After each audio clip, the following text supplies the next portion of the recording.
তো ইতিমধ্যে আমরা প্রাইমারি স্কুল থেকে যেমন মেয়েদের জন্য Bangamata football gold cup football tournament, জাতির পিতা Bangabandhu Sheikh Mujibur Rahman gold cup football tournament, এটা যেমন চালু করেছি, সাথে সাথে আমাদের দেশীয় খেলাগুলি, আমাদের দেশের অনেকগুলি খেলা আছে সেগুলিও ভিতরে যাতে মানে তারা খেলতে পারে সেই ব্যবস্থাটাও নেওয়া।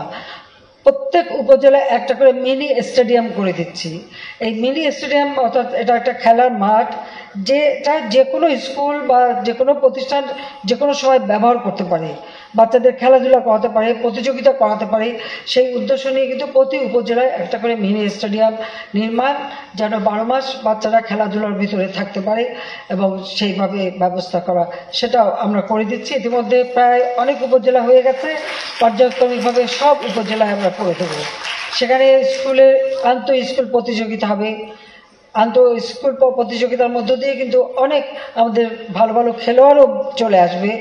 বিভিন্ন খেলাধুলা, নানা ধরনের সাংস্কৃতিক চর্চা, গান বাজনা, সাংস্কৃতিক চর্চা, কবিতা পাঠ থেকে শুরু করে সব কিছু। এখানে আমাকে একজন বলে যে কবিতা পাঠ করবে, ও একটু ব্যবস্থা দিয়েছে যখন সাংস্কৃতিক অনুষ্ঠান হবে, ঠিক আছে।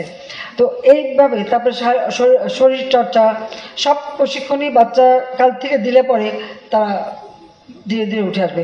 সবথেকে বড় কথা যে আজকের যুগটা হচ্ছে প্রযুক্তি যুগ, কাজে এই কম্পিউটার শেখা আমরা যেমন ল্যাব করে দিচ্ছি, তাছাড়া কম্পিউটার ট্রেনিং এবং ইনকিউবেশন সেন্টারও করে দিচ্ছি।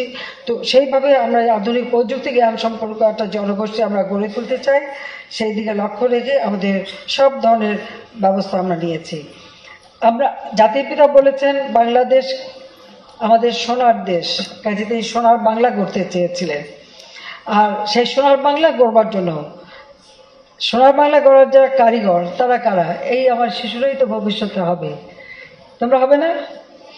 হ্যাঁ, আমরা যেমন ডিজিটাল বাংলাদেশ, আজকে ডিজিটাল বাংলাদেশ আমরা করে দিয়েছি।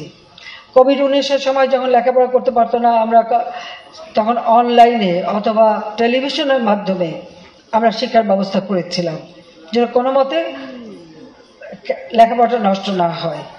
কিন্তু এখন ডিজিটাল সিস্টেম সারা বাংলাদেশে আমরা বঙ্গবন্ধু স্যাটেলাইট 1 উৎক্ষেপণ করেছি।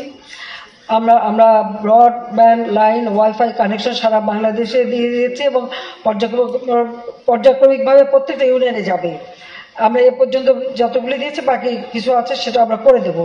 এমনকি দ্বীপ অঞ্চল, বিভিন্ন অঞ্চল যেখানে এই লাইনগুলি করতে পারেনি সাবমেরিন কেবল দিয়ে, সেখানে আমরা অনেক জায়গায় আমরা সাবমেরিন কেবলের মাধ্যমে বিদ্যুৎ পৌঁছে দিয়েছি বা সোলার প্যানেল দিচ্ছি। আর সেইভাবে যেন আমাদের এই স্যাটেলাইটের মাধ্যমে কিন্তু আজকে তথ্য যোগাযোগ প্রযুক্তি চালু হয়ে গেছে। কাজে সেই ক্ষেত্রে আমি মনে করি যে প্রযুক্তির মাধ্যমে শিক্ষা এটা বিশ্বকে জানার একটা সুযোগ হবে এবং সেইভাবে শুধু বই পড়ে না, স্বচক্ষে দেখে শিক্ষা নেওয়া। এই ছোট্টবেলার থেকে যত বেশি তারা শিখতে পারে ততই ভালো। আর ছোটরা পারে, আমরা বুড়োরা যতটা পারি না তারা একটু বেশিই পারে, তাদের খুব বেশি শিখতে হয় না, এটাও বাস্তব কথা।